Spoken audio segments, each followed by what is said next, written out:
Oh.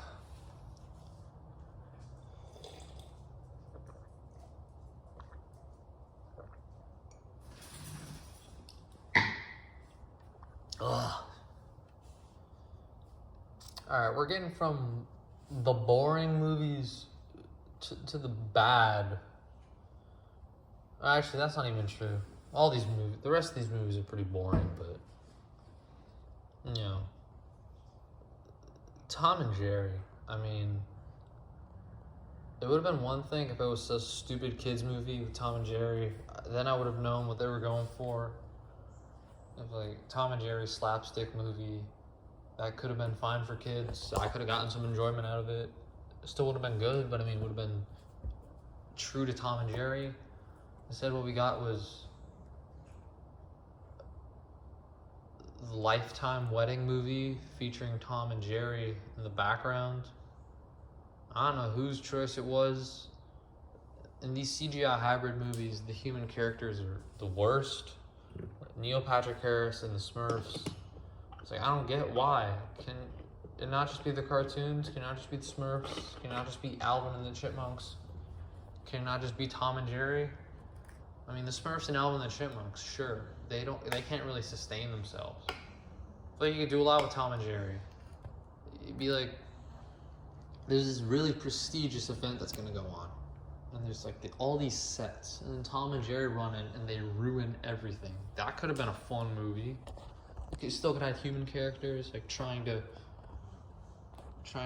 catch Tom and Jerry, trying to salvage like this event or something. There could have been animals flying everywhere. Some fun stuff. It's Tom and Jerry. I mean, go all out. No, it's a boring, bad movie where the human characters are invested in a wedding that nobody cares about. And then Tom and Jerry are just there sometimes, and they have their moments, but it's not a Tom and Jerry movie. It's Tom and Jerry are just on the back burner. And with something like Boss Baby or Space Jam, it's just stupid shit all the way through. I mean, someone can get enjoyment out of that. Who's gonna get enjoyment out of a boring wedding story? Like, no one will. No one's gonna enjoy that. And that's why it's all the way down here. Because it could have potential, but didn't. Number 3, Marvel's Eternals, which is probably the worst Marvel movie ever. A movie that introduces 10 characters, does nothing with 5 of them, and 2 of which have well-written motivations. One being Icarus, and really only at the end of the movie does it become interesting, and one being Druid, who has a pretty good power. It's a 2.5 hour torture chamber. This was so dull and boring. You don't care about these guys because you can't develop 10 characters in 2.5 hours. Their first movie, no less, and give all of them something to do, which they don't. Half of them aren't developed at all. And the villain is the worst. Those deviants? It's a CGI nonsense thing. It's the worst villain maybe ever. It's really just so devoid of creativity. They don't have a cool design. They look like garbage. Their motivation is like evolution, basically. They're animals, so they're defending themselves. Really interesting, guys. Good character. Great character. Good job, really.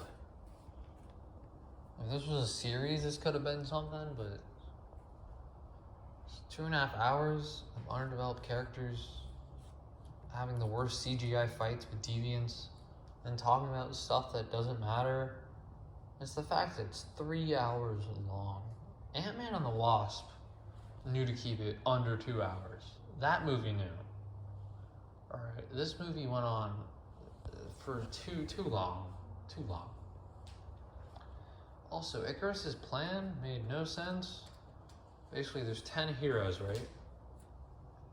The leader of them, Salma Hayek, she dies at the beginning of the movie. Before that, she talks to this celestial god, and he's like, so the plan is, you guys are going to go on Earth and observe them, and then when the power and height gets to a certain level, another one of my breed is going to birth on the planet. Everyone's going to die. Salma Hayek keeps information from the other people. When she dies, the main character, this girl, she becomes leader, and then she realizes that they're going to destroy Earth, and then they realize they have to go stop the thing.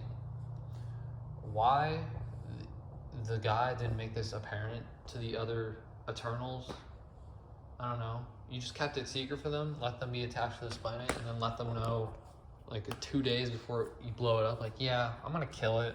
I'm gonna blow up the planet. Don't betray me. They're gonna betray you. Then Icarus comes, and he's going to kill Salma Hayek. Because he knew as well, but he kept it a secret. He's been hiding this for like 10,000 years from the other Eternals. That some guy was going to come out of the Earth and destroy the planet. Why didn't he just tell them so that they could all be on his side, like at the beginning? He waited till the last 2 days. He waited until one of the Eternals had a human boyfriend. Of course they're going to go against you. Why would he tell them now? It made no sense. So they save Earth, yada yada yada. There were some creative ideas. Like one of the superheroes gay. I guess that's alright for gay people. I didn't give a shit, but whatever. It's progressive, whatever. One of the heroes leaves the climactic battle. That was creative choice. And the two main characters have sex, I guess. All of these are not compliments, by the way. They're pointless nothings that would have been good if they were in a good story. Because I think they're very good rules on the Marvel movies. And again, there's a dilemma, like, should we interfere with the human growth or whatever? That's a pretty good question. And I like superhero movies that deal with ideologies instead of a physical threat. But again, none of it is developed at all. Because there's 10 characters and 2 villains. There's the Celestials and the Deviants. And there's a boyfriend character, it's human. There's Harry Styles in the end. He doesn't have time to do anything. Except have characters argue and have bad CGI fight scenes. So yeah, Eternals just sucked. Number 3. Number 2 is Red Notice. We're at a dilemma here. The Rock and Ryan Reynolds and Gal Gadot are so popular. They could be in the most shit movie ever and it'll make $1 billion and they'll just do this thing again and again. And everyone will see it because, oh, I like Ryan Reynolds, oh, I like The Rock, oh, I like Gal Gadot. And I don't think that it's 10 other movies meshed into one movie. That's the most derivative thing ever made. And just made with other stars. It is a crisis. This is a scam. It's Indiana Jones and Treasure Hunter movies. And it's 48 hours in Rush Hour with its buddy cop dynamic. Wild Things with its double cross at the end. The Sting with his double cross at the end. It is an amalgamation of every different movie. The traits of those movies that make it good are done worse in this movie. And what you have is a half-baked turd that has famous people on it. Ryan Reynolds is so unfunny in this movie that it hurts. The Rock is so stoic and boring that it hurts. Gal Gadot has some charisma, but I mean, she's hardly in the thing. And, oh, dude, the double cross. It hits every checkpoint. Yeah, they start off, they don't like each other. There's a opening scene and they start to grow to like each other. They get into more situations, they're basically friends now. Then they split up or whatever, and they come back. There's some tensions there. There's a climactic scene. There's a double cross at the end. It's every single beat, word for word. It's like a computer-generated movie. It's an AI movie, man. Who paid to watch this? Who is paying to watch this? Why would you want to sit through this? It's like those bots made blank movie on Netflix. It's that. It's literally that. It's like computer typed. Who are the biggest actors? Blank. What's a plot that's easy to do? Oh, a heist movie, caper. Done. We can get Ed Sheeran to cameo. It's like they have to steal some egg or something, and there's 3 eggs, and they have to get all of them. That's another cliche. There's 3 different things all over the world. You have to collect them all, and they all amalgamate into something that equates to 45 billion million jillion dollars. And then there's a double cross and a triple double cross, and there's a setup for a sequel. Don't, please. Don't see this movie. Number 1, Free Guy, Ryan Reynolds, please. You have to stop, man. You have to stop playing the same character every movie. The snarky, sarcastic guy. You have to stop. It was fine in Deadpool because that's the Deadpool character. But when you're doing it as Pikachu, I mean, he's Pikachu. Why are you doing it for Pikachu? And he's in Free Guy, he's in Red Notice, he's in probably a lot of other stuff I forgot about this year. I hate Ryan Reynolds now. It's like Deadpool, or he gives good acting. Mississippi Grind and Buried are good movies where he delivers good performances. Those are out the window. What he gives us is a movie about gamers and game in which they treat gamers like they're losers. Like, there's a guy in here who's like, "Mom, get the meatloaf," something like that, and he plays this Channing Tatum guy. And again, the most derivative thing ever, the movie has the gall. The villain works at this tech company, this gaming company, and it's like the biggest thing ever. And Joe Keery's like, "Hey man, you make like crowd-pleasing games. I want to make this indie game about like the life cycle of a plant." And the guy's like, "Dude, we make more money, man. Sequel, remake, bruv." And it's like, dude, the villain of the movie is you, Free Guy. You're the crowd-pleasing movie that takes no thought to make, no thought to come up with.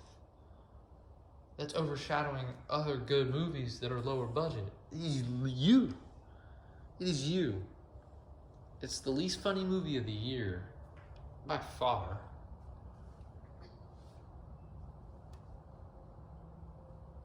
There's a love story in there, there's best friend. The end of the movie is worse than the entirety of Space Jam with how many things it references. Oh my god. I have Captain America's shield, I have Hulk's arm, I have Fortnite's pickaxe. What are you doing, dude? Same as Red Notice, but with Red Notice, there are other people than Ryan Reynolds. This movie is just all Ryan Reynolds. I hate Ryan Reynolds. And I hate these manufactured ad movies that don't even seem real. They seem like the stab movies from Scream or something. It's a crisis. It is a crisis. And we have to stop. Stop Red Notice. Stop Free Guy. Stop movies like Space Jam. Eternals, Tom and Jerry. We have to stop. There's a message. The message to this video. Put thought into your movies. Don't get good actors and do derivative nonsense where the actors just play themselves. Do better, please. Goodbye.